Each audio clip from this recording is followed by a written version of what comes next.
Good morning to everyone.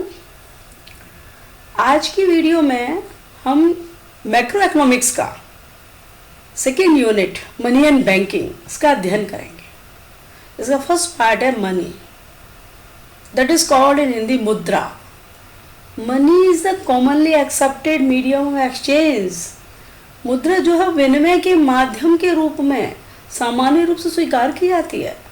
मतलब एक वस्तु को यदि हमें खरीदना है तो उसके बदले में हमें मुद्रा के रूप में पेमेंट करनी होती है।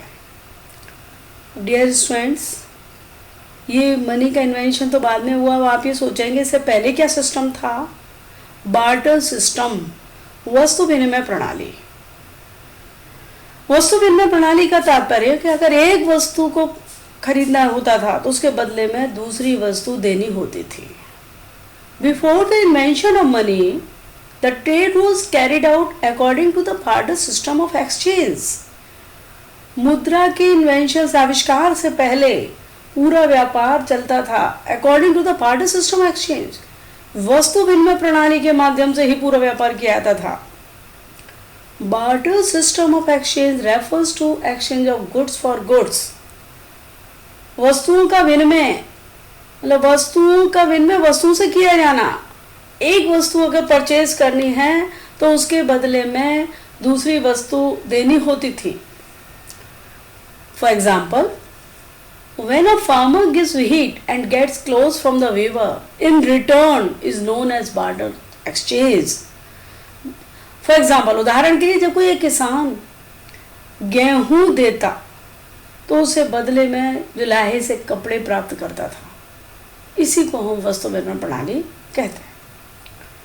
लिमिटेशंस ऑफ बार्टर एक्सचेंज, वस्तु विनिमय प्रणाली की सीमाएं, कठिनाइयां, परेशानियां काफ़ी हुई।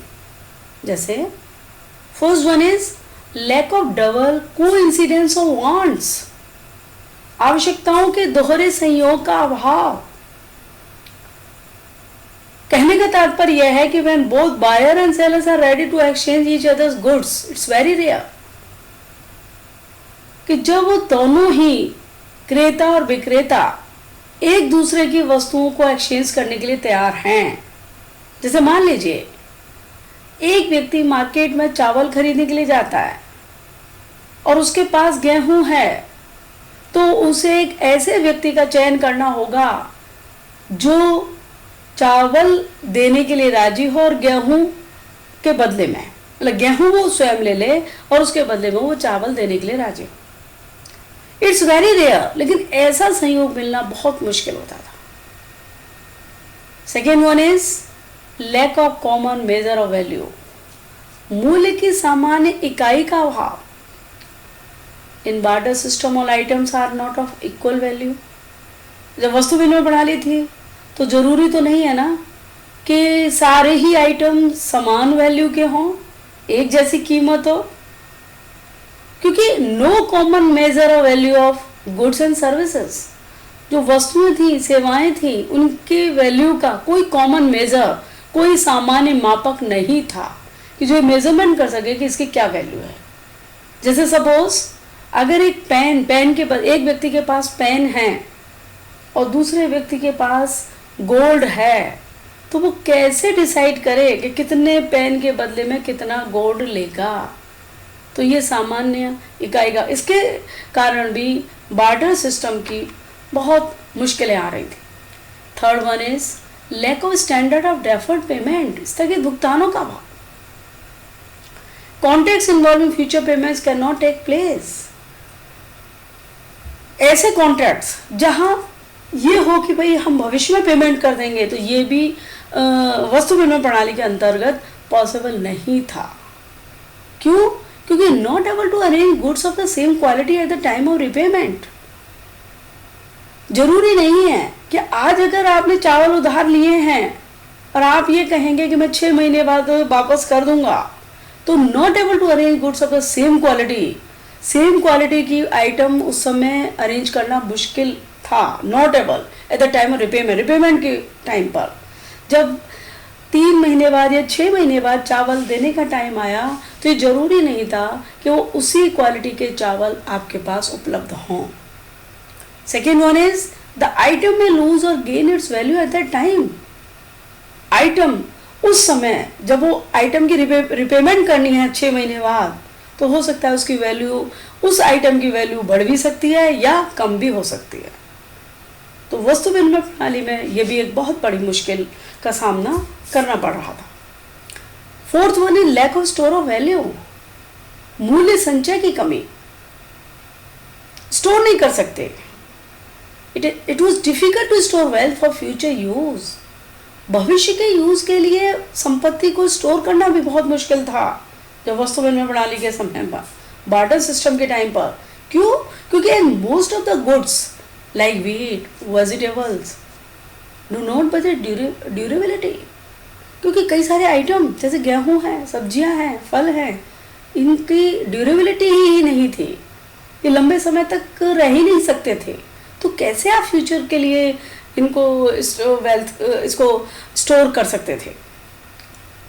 तो डियर स्टूडेंट्स, आपने देखा कि बार्टर सिस्टम की कितनी परेशानियां थी।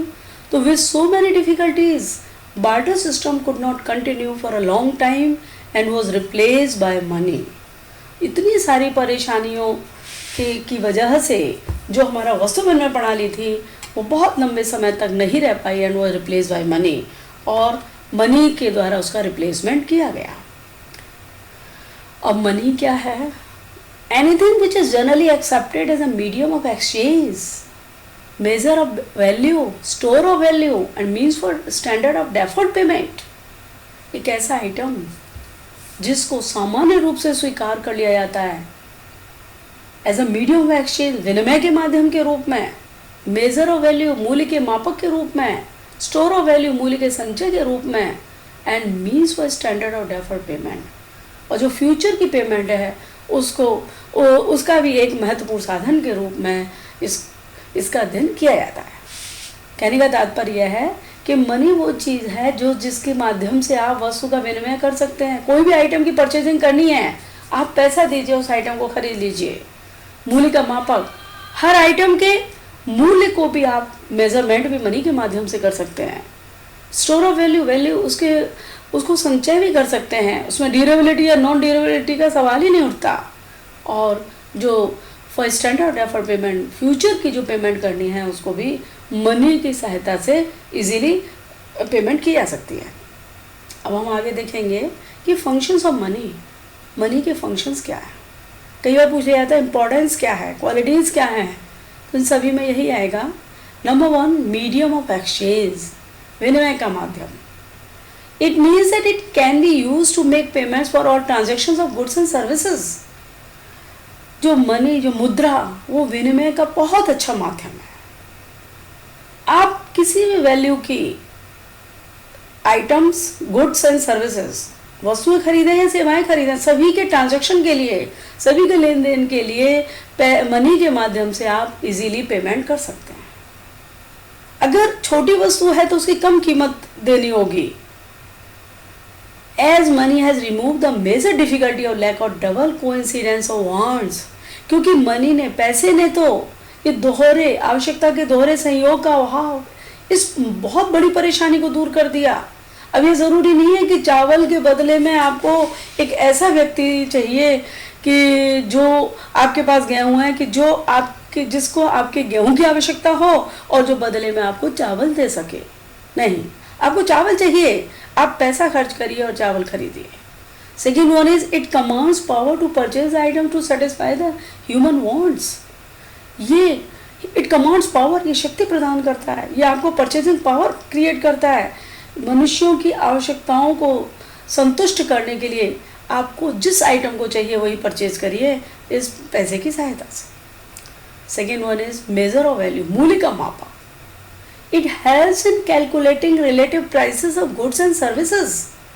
ये वस्तुओं और सेवाओं के प्राइसेस को कैलकुलेट करने में भी हेल्प करता है। जैसे बहुत महंगा आइटम है तो आपको पेमेंट ज़्यादा करनी होगी, ज़्यादा मुद्रा आप खर्च करिए, और छोटा आइटम है तो कम करिए। बिजनेस अकाउंट्स को भी मेंटेन करने में पैसे की मुद्रा के रूप में बहुत सहायता मिलती है। ऐसा नहीं है कि आइटम्स को हमें अकाउंट्स में लेन देन दिखाना है तो किसको किसकी क्वांटिटी किसकी क्वालिटी हम कहाँ तक उसको यूज़ करें और आगे बढ़ें। ऐसा मनी ने तो इस परेशानी को दूर कर दिया। स्मॉल आइटम स्मॉल प्राइस, अगर छोटा आइटम है तो आप कैलकुलेशन उसकी छोटी होगी, छोटा मुद्रा का यूज़ करिए, आप कम मुद्रा यूज़ करिए, और बड़ा आइटम है तो आपको ज़्यादा पेमेंट करनी होगी। थर्ड वन इज स्टैंडर्ड और डेफर्ड पेमेंट, स्थगित भुगतानों की सुविधा।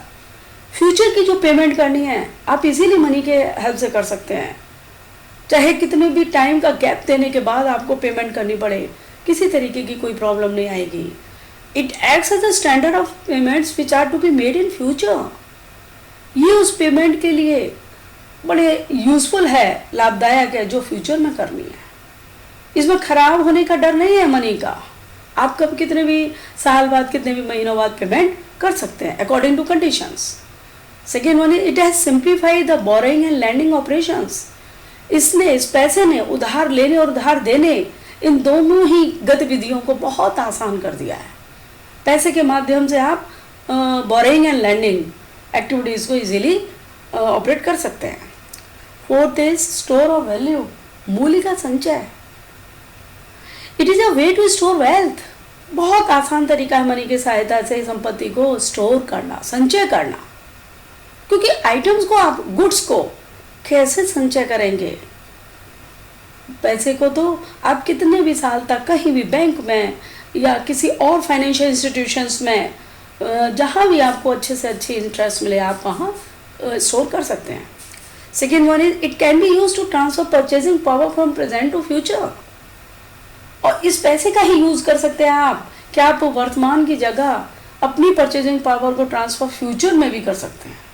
क्या आज हमें ज़रूरत नहीं है, हमने पैसों को इकट्ठा कर लिया और जब हमारी ज़रूरत होगी, हमें मकान खरीदना है 2 साल बाद, आप इजीली उस पैसे को ट्रांसफ़र कर सकते हैं फ्यूचर में मकान को खरीदने के लिए।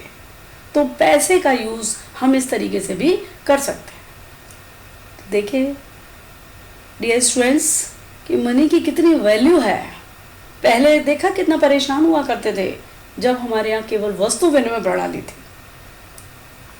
मनी की इंपॉर्टेंस देखने के बाद हम आगे बढ़ते हैं मनी सप्लाई। मनी सप्लाई क्या, मुद्रा पूर्ति क्या है?